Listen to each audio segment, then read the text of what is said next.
Good evening. Dunedin City Council's Chief Health Inspector says he's not surprised by a food survey that's found high levels of bacteria in coffee shop and takeaway food. Brian Early's been inspecting city food shops for many years, and he says Dunedin's food is no worse than anywhere else in the country, and customers should not be alarmed. Kim Haring reports. The common cream bun, is it a yummy treat or could it be a seething source of bacilli? An Otago Area Health Board survey of food outlets found many examples of bacteria-infected food for sale, often stored at too high a temperature. City Health says there's room for improvement in food preparation, but it's not surprised by the levels of bacteria found. I don't think Dunedin's situation is any different from the rest of New Zealand or even the rest of the world. There has been a suggestion made in the report. And I haven't got the report which was mentioned, so I'm not able to comment on it, but the article at least suggested that some of these foods should be refrigerated. I don't know if that's entirely practicable, and I don't think the regulations are able to require that be done. Brian Early's surprised the Health Board didn't include his department in the survey. It would have been nice to have had that information when it was obtained so we could follow it through. The value of those sorts of surveys is in fact to try to correct particular problems which may be occurring. Now some of those reports or instances may have gone back several months. It's far too late to follow them up. City Health will decide what it can do about the situation once it's seen the Health Board's report. Industrial action may affect supplies of hot cross buns in Otago and Southland on the last shopping day before Easter. Dozens of Bakers Union members will be stopping work on Thursday because of problems with their award talks. John McDermott has the details. The dispute won't affect the region's big bread suppliers, but workers will be missing from small bakeries, including those in the supermarkets. The employers want to roster staff to any 5 days in the week without necessarily guarantees of consecutive days off, cut down on penal rates and increase the number of hours staff can be employed on a part-time basis. They also want to do away with the traditional baker's day off for every 4 Saturdays worked. We would like to think that the employers locally will take notice of the disapproval that the employees are showing at the employers' stated national position. We're not prepared to concede the claims that they want. The employers say the award must change to 7 days to suit the way things happen now, and it's prepared to offer extra money to compensate the workers. All this is adding up to a situation that means not just the buns are hot and cross. The union and some employers share the view that it's the hard line being taken by the supermarkets that's to blame. But it goes beyond that. Copeland's Bakery in Kaikorai Valley has agreed to the conditions the union wants, but has been told its staff will still have to strike on Thursday. Otago Harbour's famous salmon seem to have decided enough is enough. Nearly 600 anglers dangled their lines in a well-promoted 2-day fishing contest at the weekend, but fewer than 100 landed a fish. And as Michael Lynch reports, most of those were far from trophy size.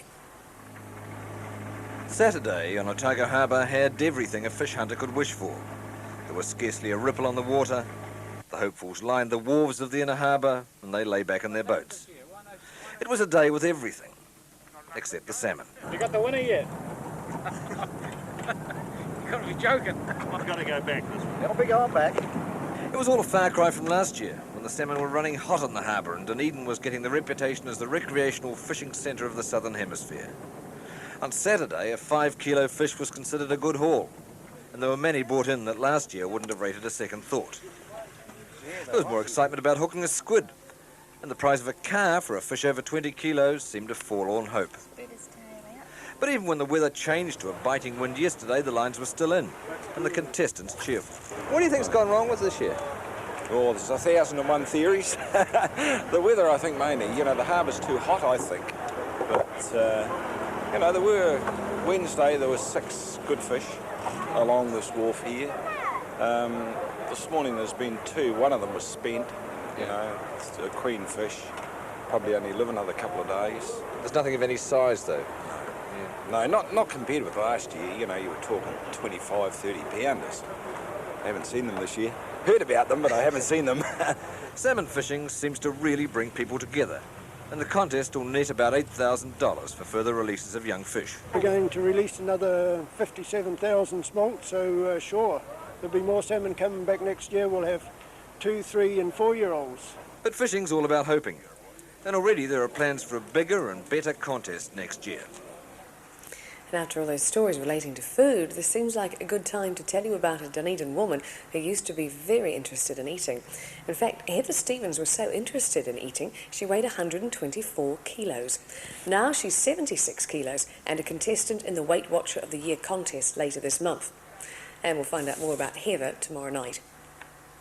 Dunedin's Oval will be transformed into an expo site next month when the 1990 Roadshow arrives in the south. The huge display is designed by Logan Brewer, who masterminded the Commonwealth Games opening, and it will be visiting Dunedin, Invercargill, Cromwell and Gore. Lee Davies reports. 15 truck and trailer units will bring the roadshow to the region, and it'll be set up in Dunedin on the Oval. Organiser Laurie D and 1990 Commission Rep Barbara Henderson met Harold Driver from the Parks Department to talk about the show. The big question, would it fit? The answer, of course. Once set up, it covers as much space as a rugby field and takes an hour to walk around. Many of the displays are concerned with New Zealand's history and its future, presented in three-dimensional form. There's a 300-seat theatre and a 16-screen presentation of the work of Brian Brake. Outside the main building, marquees are set up for local organisations to create their own displays and provide entertainment.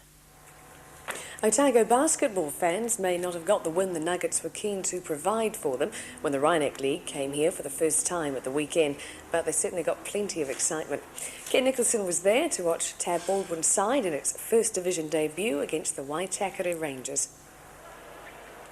Waitakere came south favourites to win with two big Americans, the reliable Lamar Jackson and a newcomer with arms that just about reached right across the court, Joe Turner. But the smooth guiding hand came from New Zealand guard Warwick Mail. And so, even though one of the Otago imports, Jimmy Braddock, showed superb skills, Otago was 14 points down at the half and heading for its third big loss in as many games. In fact, Otago only shot 25% in the first half. Shots like this from Ewan Lockhart being a rare exception. Not so in the second half, though, when Tyrone Black, who had looked very ordinary in the first half, started hitting from the outside.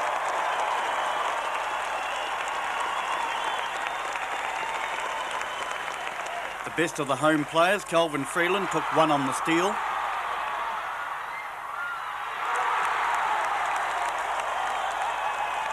And a shot from the line from Black put the Nuggets in front for the first time. Lockhart dragged the Waitakere defence into a three-point play and the crowd went mad.